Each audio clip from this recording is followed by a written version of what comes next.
अल्हम्दुलिल्लाहि रब्बिल आलमीन वस्सलातु वस्सलामु अला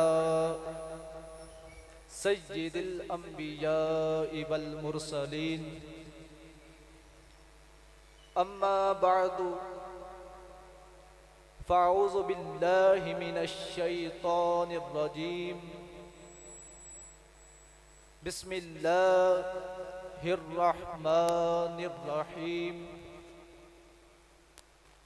या अय्युहल्लज़ीना आमनुत्तकुल्लाह वकूनू मअस्सादिकीन सदक़ल्लाहुल अज़ीम व सदक़ रसूलुहुन नबिय्युल करीम आमन्तु बिल्लाहि सदक़ल्लाहुल अज़ीम। मेरे प्यारे मुअज़्ज़ज़ सामईन, बुजुर्गों, दोस्तों, अल्हम्दुलिल्लाह आज मुझे जुमा शरीफ पर हाफिज साहब, हाफिज कमर जमान साहिब और पीर फ़ख्र शाह साहिब के हुक्म से बयान करने का मौका मिल रहा है। इंशाअल्लाह अज़्ज़ा वजल आज मैं हुज़ूर गौसे पाक रहमतुल्लाहि अलैहि की शान में बयान करने की सआदत हासिल करूँगा। अल्लाह ताला से दुआ है अल्लाह ताला मुझे हक सच बयान करने की तौफीक अता फरमाए। मैं अपने बयान का आगाज दरूद पाक की फजीलत से करता हूँ। मेरे प्यारे आका मक्की मदनी मुस्तफ़ा सल्लल्लाहु तआला अलैहि वालिहि वसल्लम ने इरशाद फरमाया कि जो बंदा मुझ पर एक मर्तबा दरूद पाक पढ़ेगा, अल्लाह तबारक व तआला उस शख्स पर 10 रहमतें नाजिल फरमाएगा। मजीद फरमाया जो शख्स एक मर्तबा नहीं 10 मर्तबा दरूद पाक पढ़ेगा, अल्लाह तबारक व तआला उस शख्स पर 100 रहमतें नाजिल फरमाएगा। मजीद फरमाया जो शख्स एक मर्तबा नहीं 10 मर्तबा नहीं 100 मर्तबा दरूद पाक पढ़ेगा, अल्लाह तबारक व तआला उसकी दोनों आंखों के दरमियान ये लिख देगा कि ये शख्स निफाक से भी बरी है और जहन्नुम की आग से भी बरी है। मेरे प्यारे आका मक्की मदनी मुस्तफ़ा सल्लल्लाहु तआला अलैहि वालिहि वसल्लम ने इस हदीस मुबारका में 2 चीजें बयान फरमाई, 2 चीजों से आजादी बयान फरमाई। नंबर 1 निफाक से बरी होना और नंबर 2 जहन्नुम से आजादी। निफाक क्या होता है, मुनाफकत क्या होती है, हमने बहुत सारे लोगों से सुना होगा कि ये शख्स मुनाफिक लगता है मुझे। आइए मैं प्यारे आका मक्की मदनी मुस्तफ़ा सल्लल्लाहु तआला अलैहि वालिहि वसल्लम की हदीस मुबारका मुनाफकत पे आपको सुनाता हूँ। मेरे प्यारे आका सल्लल्लाहु तआला अलैहि वालिहि वसल्लम ने इरशाद फरमाया जिस शख्स में 4 निशानियां पाई जाएंगी वो शख्स खालिसतन मुनाफिक है। नंबर 1 जो बंदा वादा करे और वादे के साथ वो वादा खिलाफी करे वो पक्का मुनाफिक है। नंबर 2 जो शख्स झूठ बोले वो खालिसतन मुनाफिक है।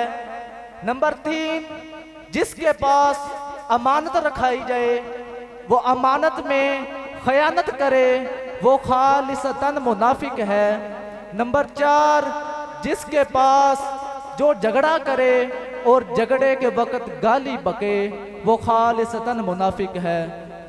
मेरे प्यारे इस्लाम भाइयों, हमने ये 4 अलामत सुनी हमारे झगड़े की, हमारे मुआशरे के खराब होने की अक्सरियत ये 4 वजूहात बनती हैं। तो इसका मेरे प्यारे आका ने बहुत ही आसान हल इरशाद फरमाया। मेरे आका ने फरमाया, जो बंदा मुझ पे 100 मर्तबा दरूद पाक पढ़ेगा वो झूठ से भी बरी हो जाएगा, वो मुनाफिकत से भी बरी हो जाएगा, वो वादा खिलाफी से भी बरी हो जाएगा, वो अमानत से खयानत में बरी हो जाएगा। आइए मैं आपको एक हदीस पाक सुनाता हूँ। मेरे प्यारे आका सल्लल्लाहु तआला अलैहि वसल्लम ने इरशाद फरमाया, अल्लाह ताला ने एक फरिश्ता मुकर्रर किया है जिसके समात का आलम ये है, वो शख्स, वो फरिश्ता तमाम जहानों की आवाज सुनने की ताकत रखता है।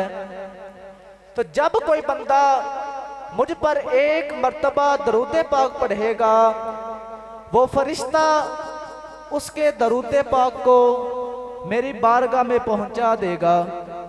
तो मैंने अपने रब्बे करीम से सवाल किया, या अल्लाह, जो मुझ पर 1 मर्तबा दरूद पाक पढ़ेगा तो उस पर 10 रहमतें नाजिल फरमा। अल्लामा शेर मोहम्मद शरफपुरी रहमतुल्लाह अलैह इस हदीस मुबारका की तफसीर पे लिखते हैं, वो एक फरिश्ता है जो तमाम दुनिया की आवाज सुनने की ताकत रख सकता है। वो नबी की शान कैसी होगी जिसके लिए आसमान को भी बनाया गया, जमीन को भी बनाया गया, सूरज को भी बनाया गया, सितारे को भी बनाया गया, चांद को भी बनाया गया। उस नबी की समात का आलम क्या होगा। तो मेरे प्यारे मुर्शदी आला हजरत इमाम अहमद रजा खान बरेली ने मेरे प्यारे आका की समात पे बहुत ही प्यारा शेर लिखा। वो फरमाते हैं, दूर और नजदीक से अरे सुनने वाले वो कान, कान लाले करामत पे लाखों सलाम। मेरे प्यारे इस्लाम भाइयों, हर शख्स के कान का एक ऐब होता है। वो ऐब ये है, वो दूर से तो सुन नहीं सकता लेकिन नजदीक से सुनता है। ये उसके कान का एक ऐब है। लेकिन मेरे आका तमाम अयूब से पाक हैं, वो दूर से भी सुनते हैं, नजदीक से भी सुनते हैं। हमने शुरू में एक आयत मुबारका समात की, या अय्युहल्लज़ीना आमनुत्तकुल्लाह वकूनू मअस्सादिकीन। अल्लाह ताला ने इस दुनिया को बनाया। दुनिया को बनाने के बाद अंबिया को इस दुनिया में भेजा। अंबिया को दुनिया में इसलिए भेजा ताकि वो अपनी शान को जाहिर करे। वो नबी, वो भेजे हुए रसूल अल्लाह की शान बताते भी हैं, दिखाते भी हैं। अल्लाह ताला ने अंबिया को भेजने का अंदाज निराला फरमाया। तमाम अंबिया में से अक्सरियत अंबिया को कुरान पाक में खिताब फरमाया, लेकिन अंदाज बिल्कुल जुदा है। तमाम अंबिया को मुखातिब फरमाया। जब हजरत ईसा को मुखातिब फरमाया तो मेरा रब्बे करीम इरशाद फरमाता है, या ईसा इब्न मरियमा।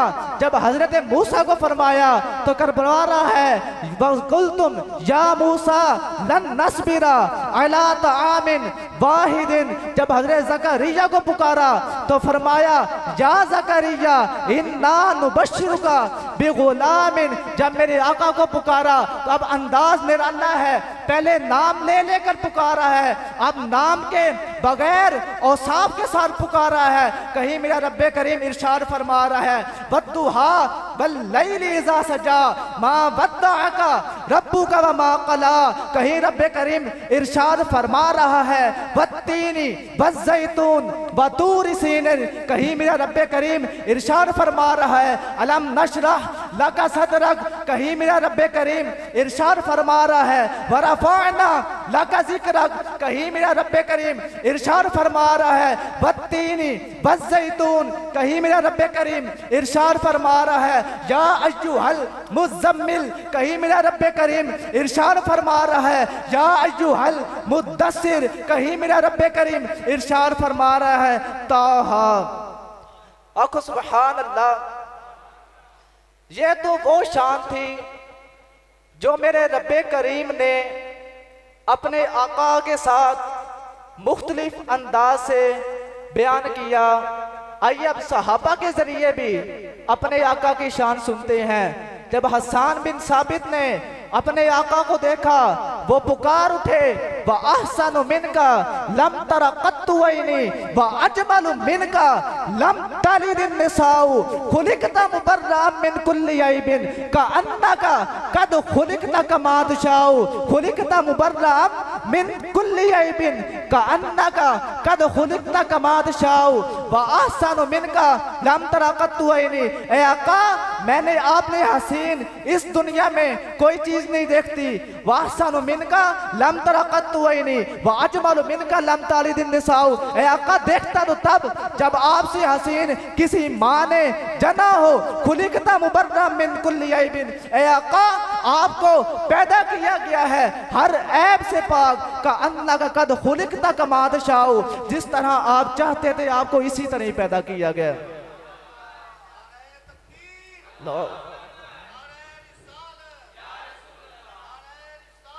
या रसूल अल्लाह जाले हक जारिया।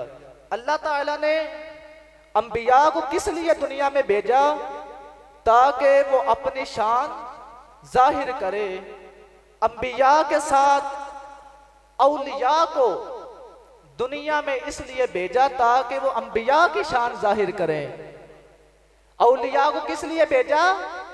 ताकि वो अंबिया की शान, उनके मकाम व मर्तबा को बुलंद करें, उनका नाम मिटने ना दें। तो इस पे आइए मैं आपको एक हदीस से मुबारका सुनाता हूँ। मेरे प्यारे आका सल्लल्लाहु तआला अलैहि वालैहि वसल्लम ने इरशाद फरमाया, मेरी उम्मत के अंबिया, मेरी उम्मत के औलिया, मेरी उम्मत के उलमा ये बनी इसराइल के अंबिया की मानिद हैं। बनी इसराइल के अंबिया की मानिद का कतई ये मतलब और मकसद नहीं है कि ये वली होकर नबी के मकाम को पहुंच गया। ये कतई मकसद नहीं है एक अदना दर्जे का वली किसी नबी की शान को पहुंच जाए। इसका मकसद फिर क्या हुआ? आइए ये भी बताते हैं। इसका मतलब क्या हुआ? बनी इसराइल के नबी हजरत ईसा अलैहिस्सलाम वो मुर्दों को जिंदे करते थे। यहाँ हुजूर गौसे पाक हैं, ये भी मुर्दों को जिंदा करते थे। वहाँ हजरत ईसा अलैहिस्सलाम बीमारों को शिफा देते थे। यहाँ हमारे गौसे पाक हुजूर दाता गंजे बख्श ये बीमारों को शिफा देते हैं। औलिया को इसलिए दुनिया में भेजा ताकि वो अपनी शान को जाहिर करे। औलिया को आदत है, लेकिन ये भी मेरे सवाल का जवाब नहीं है। बिल आखिर मेरे आका ने खुद इरशाद फरमाया, ईमान की सबसे मजबूत रस्सी अल्लाह ताला की रजा के लिए उस उम्मत के औलिया से मोहब्बत करना। हमको पता चला सहाबा कराम से भी मोहब्बत कर ली, अहले बैत से भी मोहब्बत कर ली, नबियों से भी मोहब्बत कर ली, तब तक ईमान इंसान का कामिल नहीं हो सकता जब तक वो अल्लाह के औलिया से मोहब्बत ना करे। या अय्युहल्लज़ीना आमनू, ए ईमान वालो। नंबर 2 आ गया इत्तकुल्लाह, अल्लाह से डरो। वकूनु मअस्सादिकीन, और सच्चों के साथ हो जो। सादिकीन से क्या मुराद है? मुफ्ती अहमद यार खान नाइमी रहमतुल्लाह अलैह ने अपनी किताब तफसीर नस्वी में इसके 3 कौल बयान किए हैं। नंबर 1, हजरत बर्रा बिन आजिब रज़ी अल्लाह तआला अन्हु से रवायत है, वो फरमाते हैं सादिकीन से मुराद शेखैन है। फिक के भी शेखैन होते हैं, हदीस के भी शेखैन होते हैं, और सहाबा में भी शेखैन है। फिक के शेखैन इमाम आजम और इमाम शाफी हैं, लेकिन सहाबा में शेखैन अबू बकर सदीक और उमर फारूक हैं। सादिकीन से मुराद शेखैन है। हजरत इब्ने आजिब ने फरमाया सादिकीन से मुराद मुहाजिर लोग हैं, वो मुहाजिर जिन्होंने हजूर के साथ हिजरत की थी।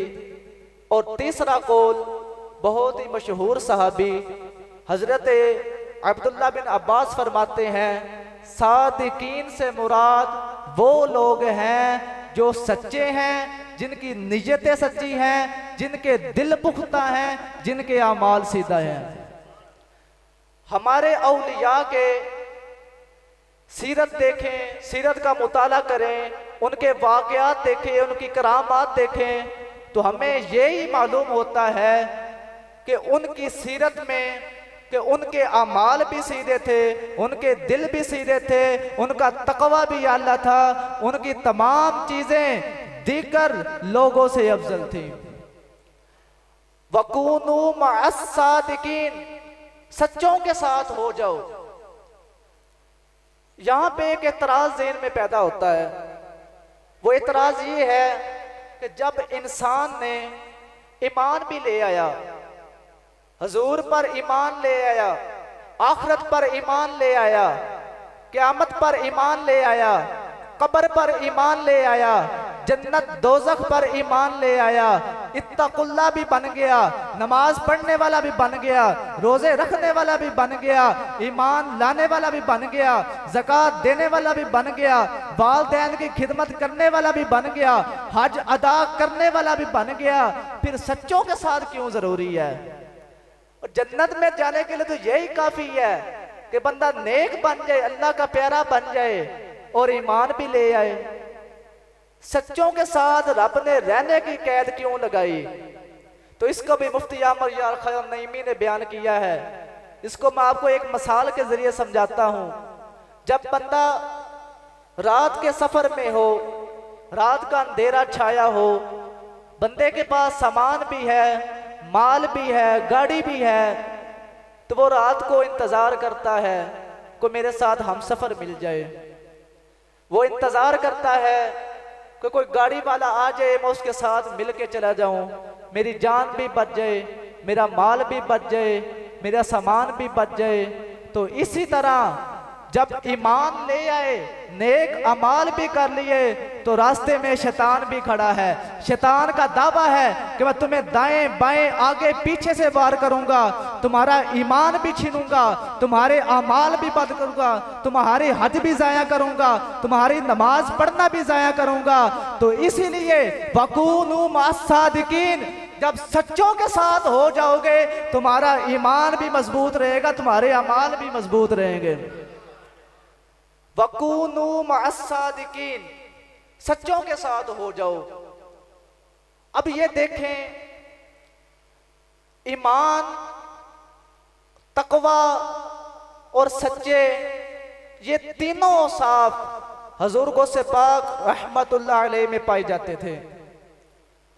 उनके इखलास का इल्म ये था, ईमान का इल्म ये था कि 40,000 उन्होंने काफिर मुसलमान किए थे। उनके इखलास का इल्म ये था, 1,00,000 फासिको फुज्जार को तौबा करवाई थी। ईमान का आलम तो हो गया, अबे ये तो बताओ तकवे का आलम क्या था? आप बड़े उसको वली कहते हो, बड़ा गौस कहते हो, बड़ा 11वीं वाला पीर कहते हो। आए हम आपको ये भी बताते हैं, उसके तकवे का आलम ये था, 40 साल इशा के वुज़ू से फजर की नमाज उन्होंने अदा की। बंदा सो दे तो उसका वुज़ू टूट जाता है, लेकिन मेरे गौस ने सारी सारी रात इबादत की, 40 साल इशा की नमाज से फजर की नमाज पढ़ी, इशा के वुज़ू से फजर की नमाज पढ़ी, 15 साल हर रात में एक कुरान खत्म किया, 25 साल वो जंगलों देहातों में गए, वहां पे जाके मुजाहदात किए, अल्लाह की इबादत की। और खुराक का आलम ये था कि एक दिन पत्ते खाते, एक दिन पानी पीते, एक दिन फाका करते। ईमान वाले भी थे, वो तकवे वाले भी थे, वो सच्चे भी थे। हम औलिया की शान पढ़े तो सही। तो जो स्कॉलर आजकल के बयान करते हैं कि बाबे शाह ही कोई नहीं, तो हमारे पीर सैयद फैज़ल शाह साहब फरमाते थे, अजमत आले नबी भूल न जाना लोगो, गैर की बातों में कहीं आ न जाना लोगो। तो अब इस दौर का अलमिया ये बन चुका है, हमें उसके साथ ये भी कहना चाहिए, अजमत औलिया भूल न जाना लोगो, मिर्जे की बातों में कहीं आ न जाना लोगो। अको सुभान अल्लाह। औलिया से मोहब्बत करोगे तो आपका ईमान भी मजबूत रहेगा, आपका तकवा भी मजबूत रहेगा। आए मैं आपको बेअदबी की नहुसत सुनाता हूँ। औलिया से, औलिया की बेअदबी करने वालों का क्या हाल होता है। हजरत अबू सरवान रहमतुल्लाह अलैह फरमाते हैं, मैं और इब्ने सका हम बहुत ही आला दोस्त थे, बहुत ही अच्छे दोस्त थे। हमें बहुत शौक था कि हम बुजुर्गों के पास जाएं, उनकी ज़ियारत करें, उनसे शरफ हासिल करें। वो फरमाते हैं हम जिलान पढ़ने के लिए गए थे, वहां हमें मालूम हुआ कि जिलान में एक गौस रहता है, उसकी करामत ये है कि वो गायब हो जाता है, वो नजरों से ओझल हो जाता है, वो नजर नहीं आता। तो हमें भी शौक बढ़ा कि हम भी जाएं, हम उनकी ज़ियारत करें, उनकी सोहबत से शरफजाब हों। वो फरमाते हैं मैं इब्ने सका और शेख अब्दुल कादर जिलानी हम तीनों उनकी ज़ियारत की तरफ रवाना हो गए। अब्दुल्ला फरमाते हैं मैंने रास्ते में कहा मैं वो गौस से ऐसा सवाल करूंगा जिसका उनको जवाब नहीं आता होगा। साथ ही साथ इब्ने सका कहने लगा अबे मैं भी सवाल पूछूंगा, क्या वो उसका जवाब देते हैं? तो शेख अब्दुल कादिर जिलानी फरमाते हैं अल्लाह की पनाह, मैं तो ऐसा उनसे सवाल नहीं करूंगा कि उनसे इम्तिहान लिया जाए, मैं तो बाइसे बरकत के लिए उनसे सवाल करूंगा। बिलाखिर ये गौस के पास पहुंचे तो इन्होंने देखा वो नजरों से ओझल है, नजर नहीं आ रहे। तो चंद ही लम्हात बाद वो गौस सामने आ गए। वो गुस्से से और गजब सी निगाह से इब्ने सका को कहने लगे, ऐ इब्ने सका, तो मुझसे ऐसा सवाल पूछेगा जिसका मुझको जवाब नहीं आता होगा? सुन, तेरे सवाल का जवाब ये है, मुझे तुमसे कुफर की आग भड़कती नजर आ रही है।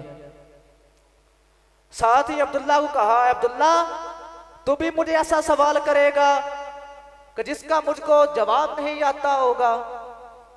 सुन, तेरे सवाल ये है कि दुनिया की नवासत में डूब जाएगा, दुनिया की नजासत कानों कानों तक तुम डूब जाओगे।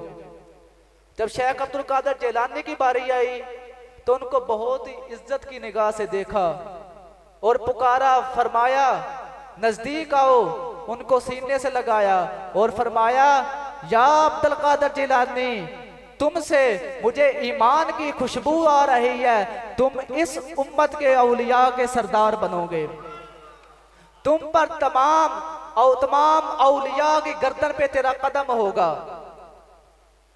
बिलाखिर वो वापिस आ गए। जो इब्ने सका था वो बहुत ही बड़ा आलिम बना, बहुत ही बड़ा खतीब बना। वक्त ने ये दिखाया कि उसको बादशाह, ईसाई बादशाह के पास भेजा गया ताकि वो उसके पादरियों से मुनाजरा करे और उनको लाजवाब करे। इब्ने सका गया, उसने पादरियों को लाजवाब कर दिया। फिर बेअदबी की नहूसत ऐसी आई, वो उसी ईसाई की बेटी के फितने में गिरफ्तार हो गया। बिल आखिर उसने शादी करने के लिए ईसाइयत कबूल कर ली। ईसाइयत कबूल की, उसको कुरान भी भूल गया, उसको फिक भी भूल गई, उसको हदीस भी भूल गई, उसको मंतिक भी भूल गई। आलिम बनने के लिए जितने अलूम सीखने पड़ते हैं उसकी सारी मेहनत रह गई, उसको मरते वक्त कलमा भी नसीब ना हुआ। क्या हुआ? उसने बेअदबी की। हजरत अब्दुल्ला उसको वक्त के वजीर आजम ने अपना वजीर बना लिया। वो ऐसी दुनिया की नजासत में डूब गया, उसको भी मरते वक्त कलमा नसीब ना हुआ। जब हजरत शेख अब्दुल कादिर जिलानी इनकी बारी आई तो आपके सामने है, अल्हम्दुलिल्लाह आज भी इतने साल गुजरने के बाद हम हुजूर गौसे पाक की 11वीं धूमधाम से मनाते हैं। ये तमाम औलिया के सरदार हैं, जिस तरह हुजूर तमाम नबियों के सरदार हैं, जिस तरह सहाबा में से तमाम के सरदार सैयदना सदीक़ अकबर हैं, इसी तरह तमाम औलिया में से सबके सरदार हुजूर गौसे पाक 11वीं अरे पीर हैं। अभी भी उनका कौल बिल्कुल लफ्जन बलफ्जन रब ने पूरा किया। हुजूर गौसे पाक ने यह भी फरमा दिया कि औलिया की गर्दन पे मेरा कदम है। हम सबको चाहिए हम औलिया की सीरत पे चलें, औलिया से मोहब्बत करें। इसके जरिए हमारा ईमान भी मजबूत रहेगा, हमारी इबादत भी मजबूत रहेंगी, हमारा तकवा भी मजबूत रहेगा, हमारी इस दुनिया में आने का मकसद भी पूरा होगा। या अय्युहल्लज़ीना आमनुत्तकुल्लाह वकूनू मअस्सादिकीन, ऐ ईमान वालो अल्लाह से डरो। इत्तकुल्लाह, अल्लाह से डरो, वकूनू मअस्सादिकीन, और सच्चों के साथ हो जाओ। तो ईमान भी हमने हुजूर गौसे पाक में देख लिया, तकवा भी देख लिया, सच्चे भी वो बहुत रज के थे। तो हम सबको चाहिए हम हुजूर गौसे पाक से लाजवाब मोहब्बत करें, तमाम औलिया से लाजवाब मोहब्बत करें। अल्लाह ताला से दुआ है जो हमने बयान किया इसको सुनकर दूसरों तक पहुंचाने और इसको याद रखने की तौफीक अता फरमाए। वमा अलैना इल्लल बलागुल मुबीन।